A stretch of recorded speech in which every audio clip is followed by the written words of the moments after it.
pendapat-pendapat Umar yang sesuai dengan firman Allah. Jadi ada ayat Al-Quran yang turun sesuai dengan firman Allah Subhanahu wa ta'ala. Ini sudah saya simpulkan, ada kurang lebih 1, 2, 3, 4, 5 ayat yang disebutkan yang berhubungan dengan perkataan Umar bin Khattab, lalu turun ayat. Yang pertama tentang sholat di belakang makam Ibrahim. Jadi pernah Umar bin Khattab berkata, ya Rasulullah, coba seandainya Anda perintahkan kami untuk sholat di belakang makam Ibrahim setelah tawaf, maka Allah turunkan Al-Quran surah Al-Baqarah urutan 2 ayat 125 yang bunyinya wattakhidhu min maqami Ibrahim musalla, gitu kan. Allah turunkan ayat ini karena Umar bin Khattab yang mengatakan kepada Nabi SAW, ya Rasulullah, coba Anda jadikan sholat di belakang makam Ibrahim. Kemudian yang kedua ayat tentang hijab, ya, jilbab, hijab, ya. Ini pernah berkata, wahai Rasulullah, seandainya engkau memerintahkan istri-istrimu untuk berhijab, karena yang berbicara dengan mereka itu adalah orang baik dan orang fajir, maka turunlah ayat hijab.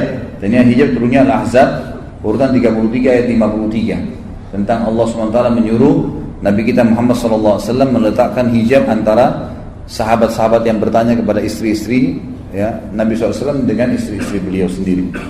Jadi disuruh ditaruh hijab di antara mereka. Kemudian yang ketiga adalah at-talaq, ya, perceraian, masalah perceraian untuk istri-istri Nabi SAW disebutkan dalam surat Tahrim urutan 66 ayat 5. Ini turun juga karena perkataan Umar bin Khattab. Jadi Umar bin Khattab pernah berkata kepada istri-istri Nabi pada saat lagi berkumpul karena cemburu dengan beliau, gitu kan. Maka Umar bin Khattab berkata, hati-hatilah, karena jika Nabi menceraikan kalian semua, bisa saja Rabb-nya Allah memberikan ganti kepadanya dengan istri-istri yang lebih baik daripada kalian. Maka turunlah ayat firman Allah Subhanahu wa taala At-Tahrim urutan 66 ayat 5 tadi. Kemudian juga pernah turun ayat sesuai dengan pendapat Umar bin Khattab dalam tawanan Badr.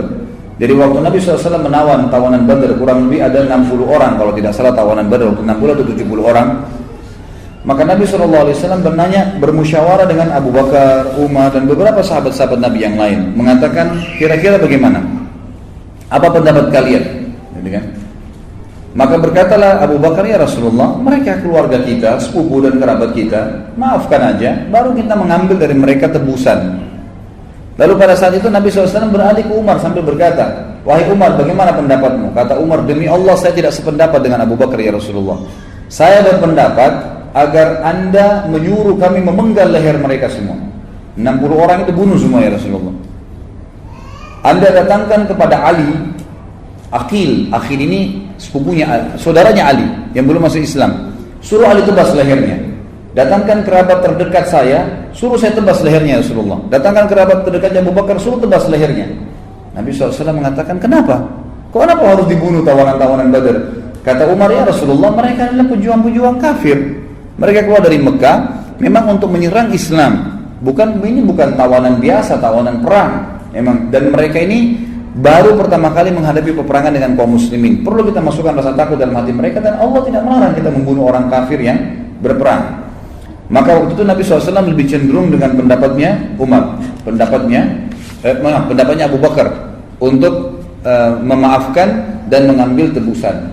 Keesokan paginya, ini terjadi malam-malam nih, habis sholat isya musyawarah. Menjelang subuh, Umar bin Khattab bercerita, dia bilang, saya datang ke masjid, lalu saya temukan Nabi SAW dengan Abu Bakar lagi nangis. Lalu saya berkata, apa yang membuat kalian berdua menangis? Ceritakan kepada saya supaya saya bisa ikut menangis, gitu kan? Karena ini nggak mungkin Nabi sama Abu Bakar nangis kecuali masalah penting, gitu kan? Lalu Nabi SAW mengatakan kalimat yang masyhur. Kalau yang pegang buku bisa dilihat di paragraf terakhir di halaman 221. Kalimat yang luar biasa nih, di mana Nabi SAW mengatakan, aku menangis karena menerima tebusan dari tawanan yang diusulkan oleh kawan-kawanmu. Azab telah Allah perlihatkan, ditampakkan kepadaku lebih dekat daripada pohon ini. Ditunjuk sebuah pohon. Rasulullah SAW menunjuk sebuah pohon, dan Allah SWT menurunkan, maka dari nabiin an yakuna lahu asra hatta yudkhina fil ard. Tidaklah pantas bagi seorang nabi mempunyai tawanan. Tidak perlu ada tawanan, tidak perlu ada tebusan. Artinya mereka boleh dibunuh sebelum dia menumbuhkan musuhnya di muka bumi. Sebelum Mekah takluk, maka tawanannya boleh dihukum mati. Sampai firman Allah SWT, fakulu mimma ghanimtum halalan thayyibah, dan makanlah dari sebagian harta rampasan perang yang telah kalian peroleh dengan cara yang baik. Sebagaimana dijelaskan surah Al-Anfal ayat 67 sampai 69. Umar bin Khattab berkata, ketika Abdullah bin Ubay, ini kejadian yang lain nih, ya, sebab atau ayat turun yang lain berhubungan dengan Umar bin Khattab turun ayat dengan pendapatnya, mensolati munafik. Jadi tadi kasus tawanan Badar sudah selesai ya. Tidak jadi nggak jadi Nabi SAW membunuh mereka, karena memang sudah terlanjur ambil keputusan. Tapi Nabi SAW sempat diperlihatkan azab karena malah ya tidak membunuh tawanan Badr tadi. Maka di sini berarti pendapat Umar yang disetujui oleh Allah Subhanahu Wa Taala, walaupun tidak direalisasikan karena memang sudah terlanjur diputuskan oleh Nabi SAW. Kemudian yang selanjutnya adalah kejadian tentang dilarangnya sholat di belakang jenazah atau mensolati jenazah munafikin. Ini terjadi waktu ya, Abdullah ibn Ubaidillah bin Salul mati, pimpinan orang munafik di Madinah. Nabi SAW karena sayangnya dengan umatnya tetap mensolatinya. Pada saat disolati oleh Nabi SAW, Umar bin Khattab bilang, saya nggak tahu kenapa tiba-tiba saya datang lalu mengatakan kepada Rasulullah, ya Rasulullah, ini munafik, jangan disolatin. Kata Nabi SAW, wahai Umar, lalu sambil menghalang jalannya Nabi, Umar bin Khattab jalan, jangan ya Rasulullah. Ya, Umar bin Khattab pun nanti setelah ini mengatakan, saya tidak tahu kenapa saya lakukan itu. Lalu Nabi SAW mengatakan, Umar, minggirlah dari jalanku, biarkan saya sholatin dia, karena Allah Tuhanku memberikan pilihan, kau beristighfar untuk mereka atau tidak istighfar, maka saya mau beristighfar walaupun sampai 70 kali, gitu kan. Lalu Umar bin Khattab mengatakan, ya Rasulullah, jangan. Dalam beberapa riwayat dikatakan Umar bin Khattab sempat memegang pundak Nabi SAW sampai mengatakan, ya Rasulullah, munafik, tinggalin, jangan sholatin, gitu kan. Lalu Nabi SAW ternyata sholatin. Nah, merasa kesian dengan Abdullah bin Ubay bin Salul, ini pimpinan munafikin. Lalu setelah itu turun firman Allah Subhanahu Wa Taala yang disebutkan di dalam surah At-Taubah ayat 84 yang bunyinya, a'udzubillahi minasyaitonir rajim, wala tusalli ala ahadin minhum mata abada. Setelah hari ini jangan pernah kau sholatin lagi orang munafik dari mereka, wahai Muhammad. Ternyata Umar bin Khattab berkata, saya terus terang tidak tahu kenapa waktu itu saya begitu berani dengan Nabi SAW sampai menahannya. Ya, ternyata apa yang aku sampaikan sesuai dengan apa yang Allah atau Tuhanku inginkan, yang Tuhanku inginkan. Juga ada beberapa ulama yang menambahkan tentang ayat hijab, jilbab. Itu juga turun karena Umar bin Khattab. Ayat tentang pengharaman khamr turun juga karena Umar bin Khattab. Jadi pernah Umar bin Khattab melihat beberapa sahabat waktu turun firman Allah Subhanahu Wa Taala, a'udzu billahi minasyaitonir rajim, ya ayyuhalladzina amanu la taqrabus salata wa antum sukara hatta ta'lamu ma taquluna wala junuban illa abiri sabilin hatta tagtasilu. Al-ayah. Kurang lebih terjemahnya begini, hai orang yang beriman, jangan kalian sholat sementara kalian mabuk, gitu kan, sampai kalian tahu apa yang kalian ucapkan, dan jangan juga orang-orang yang junub sampai dia mandi, ya, kalau dia mau sholat atau dia mau ibadah. Maka pada saat itu, ikhwan dan akhwat sekalian, Umar bin Khattab merasa terganggu karena ada sahabat yang sholat sambil mabuk, nggak tahu apa yang diucapin, gitu kan. Kadang-kadang juga ada yang mabuk kemudian duduk sebentar depan masjid, sadarin dirinya kemudian baru masuk masjid sholat. Maka Umar bin Khattab berkata, ya Allah, haramkan minuman ini buat kami, haramkan, ya. Maka Allah SWT turunkan surah Al-Ma'idah ayat 90 sampai 91. Tentu ini tidak ditulis dalam buku ini ya, ini saya tambahkan. Jadi itu juga disebutkan oleh para ulama bahwasanya turun Al-Ma'idah ayat 90 tentang masalah pengharaman khamr. Sungguhnya khamr, judi, mengundi nasib dengan dengan anak panah adalah perbuatan syaitan. Jauhilah, tinggalkanlah. Apakah kalian akan meninggalkannya? Apakah kalian berhenti? Fahal antum muntahun? Hal antum muntahun? Apakah kalian akan berhenti? Maka semua sahabat mengatakan intahina, intahina. Kami berhenti, kami berhenti. Maka di situ dikeluarkan juga hadis Bukhari, semua sahabat akhirnya memecahkan kendi-kendi khamar mereka sehingga membuat seluruh jalan Madinah penuh dengan khamar dan baju-baju mereka pun terkena khamar, lalu mereka sholat tanpa mencucinya. Dari hadis ini juga dikeluarkan sebuah hukum bahwasanya alkohol sifatnya najisnya maknawi, secara makna, nggak najis total gitu ya. Cuma najis zatnya tapi tidak najis, tidak menajiskan, gitu kan. Sama dengan kotoran hewan yang dimakan dagingnya. Pada saat keinjak kotoran ayam, disebutkan dalam hadis Bukhari tidak membatalkan.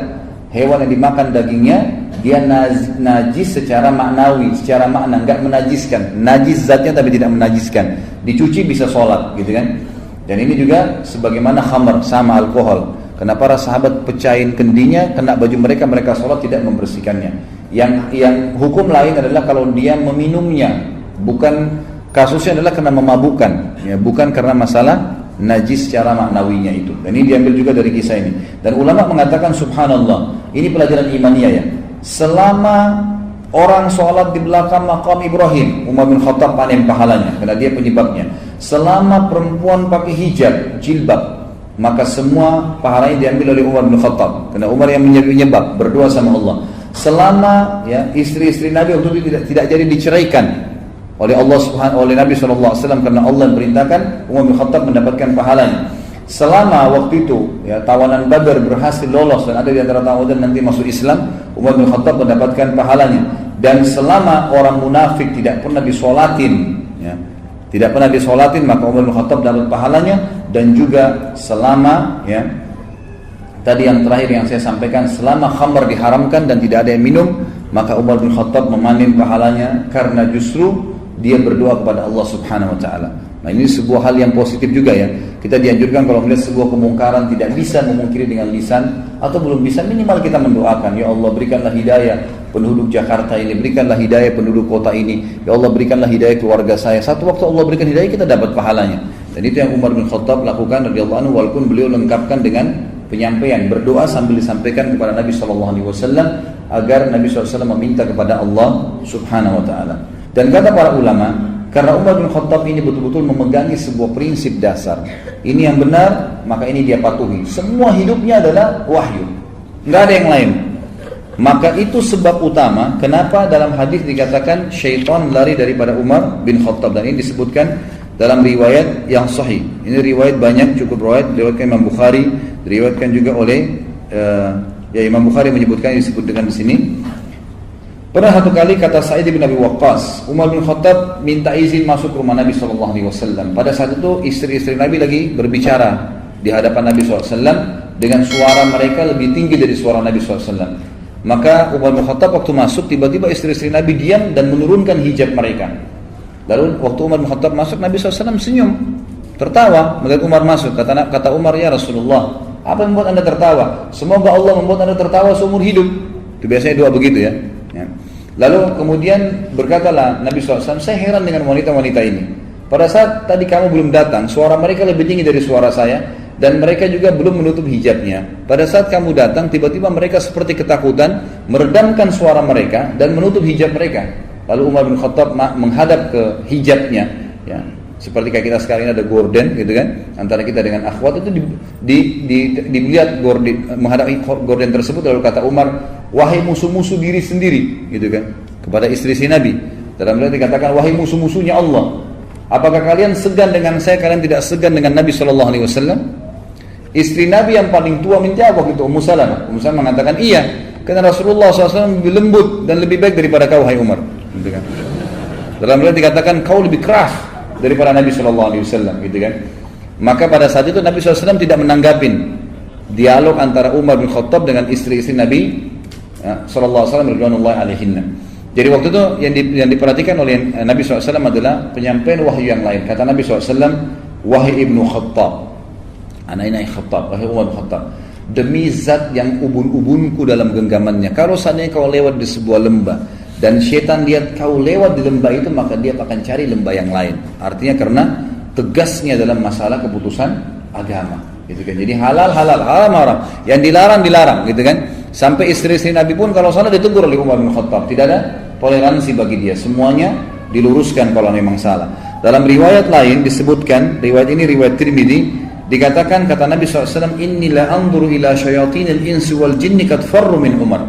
Bukan depannya Umar ya, tapi Nabi SAW bilang di depan Aisyah, wahai Aisyah, saya melihat syaitan dari jenis jin dan manusia semuanya lari dari Umar, semuanya takut, gitu kan. Dari Umar radhiyallahu anhu karena luar biasanya beliau dari sisi kedekatannya dengan Allah Subhanahu wa taala. Kemudian Umar bin Khattab juga ya selalu mengingat dirinya dengan wahyu dan selalu melibatkan Allah dalam kehidupannya. Ada hal yang menarik di sini. Di sini tuh saya penulis kecerdikan Al-Faruq dalam perang Tabuk. Perang Tabuk ini perang yang sangat jauh dari Madinah, Bapak Ibu sekalian. Jadi antara Madinah sama Tabuk ini jaraknya kurang lebih itu 1000 km. Jauh sekali jaraknya. Dan pada saat itu sahabat menunggangi kuda sama unta semampunya, yang jalan kaki nanti tukaran sama temannya, jadi tukar-tukaran untuk naik di naik di unta atau di kuda itu. Di tengah jalan ternyata para sahabat kehabisan bekal dan mereka berkata, ya Rasulullah, kami kehabisan bekal makanan, bisakah ya izinkanlah kami untuk menyembelih unta-unta kami. Jadi kami ngambil dagingnya, kami ambil juga lemaknya, gitu kan? Lemaknya itu biasa dileburin menjadi minyak yang mereka bisa pakai untuk makan, gitu kan? Dagingnya nanti dicelupin di lemak itu pada saat sudah menjadi minyak. Biasanya dulu dilakukan seperti itu. Lalu unta ini punya satu kelebihan, Bapak Ibu sekalian, yang mungkin kalau yang belum tahu ya. Jadi di perut unta itu ada sebuah kantong cukup besar, itu bisa menampung tidak kurang dari 10 liter air, 10 sampai 15 liter air, itu bersih. Jadi unta itu kalau minum, dia menarik ya, itu dia tidak angkat kepalanya sampai kantong itu penuh. Makanya kata Nabi SAW, jangan kalian minum seperti unta. Ya, unta itu kalau minum terus sampai hausnya hilang, gitu kan? Kita kan kalau minum dianjurkan minum lepas, minum sampai 3 kali, nggak boleh nafas kalau minum. Kalau unta nggak nafas, terus ditarik sama dia, gitu kan? Nah ini Nabi SAW berikan perumpamaan. Dan unta ini punya sebuah kantong di perutnya. Kalau anda mau bisa baca tafsir, waktu Allah SWT mengatakan wa ilal ibili kaifa khuliqat. Coba lihat bagaimana unta kami ciptakan. Ada 9 kelebihan unta. Di antaranya adalah di perutnya ada kantong yang kalau dia minum air, di kantong itu tertampung tidak kurang dari 10 sampai 15 liter, sama 1 galon. Kita sekarang yang besar tuh, 10 liter air yang masuk di situ. Dan itu tidak tercemar dengan apapun. Pada saat unta berjalan di padang pasir dan dia haus, dengan sistem yang Allah ciptakan di tubuhnya, air itu bisa ditarik sama dia, membasahi tenggorokannya, kemudian masuk kembali, gitu. Makanya unta ini sering dipakai di zaman dulu dalam peperangan dan perjalanan jauh, karena kalau disembeli, dagingnya bisa dimakan, air di kantongnya bisa diminum, gitu kan. Sahabat-sahabat mengatakan, ya Rasulullah, izinkan kami sembeli unta-unta kami jadikan sebagai bekal, airnya kami minum, lemaknya kami jadikan minyak, gitu kan. Lalu Nabi SAW mengatakan, lakukanlah. Umar bin Khattab waktu itu hadir di situ. Umar mengatakan, sebentar ya Rasulullah, mohon maaf, saya ingin sampaikan sesuatu. Ya Rasulullah, daripada anda menyuruh mereka menyembeli unta-unta mereka, dan kita hanya kehilangan tunggangan, sementara Tabuk ini jauh, dan kalau kita berjalan kaki pasti lebih letih. Kalau pakai unta atau kendaraan tunggangan, ada kuda atau unta, maka kalau untanya letih, orangnya tinggal turun, tetap bisa diajak jalan. Berarti bisa hemat waktu. Kalau orang jalan kaki capek, dia istirahat, maka berhenti perjalanan, gitu ya. Maka kata Umar bin Khattab, saran saya Rasulullah, kumpulkan semua bekal-bekal sahabat ini, kumpulkan bekal-bekal kami, lalu berdoalah kepada Allah agar Allah Subhanahu wa taala memberkahi bekal ini. Maka Nabi SAW pun setuju dengan pendapat Umar, lalu mengatakan, setelah menebarkan kain, Nabi SAW mengatakan, kumpulkan semua bekal kalian. Lalu dikumpulkan, lalu Nabi SAW mendoakan bekal-bekal mereka. Memang waktu dikumpulin, sedikit sekali bekalnya, gitu kan? Sedikit sekali. Maka kata Nabi SAW, ya Allah berkahilah bekal-bekal kami ini. Lalu Nabi SAW mengatakan, masukkan ke kantong-kantong kalian. Setelah mereka masukkan, subhanallah, yang punya sepotong roti, yang punya cuma sepotong daging, yang punya cuma sekendi air, itu mereka masukkan kembali ke kantong-kantong mereka, sampai pulang dari perang Tabuk pun itu masih utuh karena diberkahi oleh Allah Subhanahu wa taala. Dan ulama mengatakan kekuatan Umar di sini nih, beliau selalu melibatkan Allah dalam segala kehidupannya, luar biasa gitu. Jadi selalu daripada habisin, lebih baik berdoa. Dan ini juga saya ingin beratkan jemaah sekalian, banyak orang di antara kita menjadikan hubungannya dengan Tuhannya Allah Subhanahu wa taala itu nomor 30. Misal dia lagi mau berobat sakit, banyak orang di antara kita, dia pergi ke dokter berobat, sakit. Dia tahu dia punya Tuhan Allah Subhanahu wa taala. Yang ciptakan dia Allah, ciptakan penyakit Allah, ciptakan kesembuhannya Allah. Tapi dia nggak minta kepada Allah. Dia ke dokter, dok saya sakit ini, konsultasi, langsung gitu kan. Kemudian setelah itu dia minum obat. Pada saat tidak sembuh kan juga nggak kembali kepada Allah. Kembali ke dokter, dok kenapa saya belum sembuh dok, resep apa lagi dan seterusnya. Konsultasi dari dokter ke dokter, pindah beberapa dokter. Orang yang seperti ini Allah akan biarkan sesuai dengan ikhtiar manusianya gitu kan. Mestinya, kata para ulama, diambil pelajaran dari Umar bin Khattab, libatkan Allah dari awal, nanti Allah akan mudahkan itu, manusia atau obat atau makanan jadi solusinya. Misal, sebelum berobat mengatakan, ya Allah sembuhin saya, maka pasti Allah akan mudahkan nanti konsultasi dokternya cocok, resepnya cocok, dengan sekali saja sudah cukup.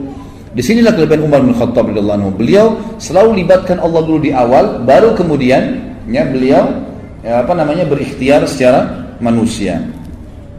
Di sini ditulis lagi judul yang lain, mohon maaf, kata Nabi SAW waktu melihat itu, Jadi Allah berkahi makanan tadi. Beliau mengatakan asyhadu an la ilaha illallah wa anna Muhammad Rasulullah. Beliau syahadat sendiri. Lalu beliau mengatakan tidak ada seorang hamba pun yang mengucapkan kalimat syahadat ini dengan tulus, lalu tidak ada keraguan sedikit pun dalam hatinya, kecuali pasti masuk surga, dijamin masuk surga. Ini hadis disebutkan, ya, diriwayatkan oleh Imam Bukhari dan juga Imam Muslim, serta ada beberapa ya yang lainnya meriwayatkan, tapi ini disebutkan Imam Bukhari dan Imam Muslim.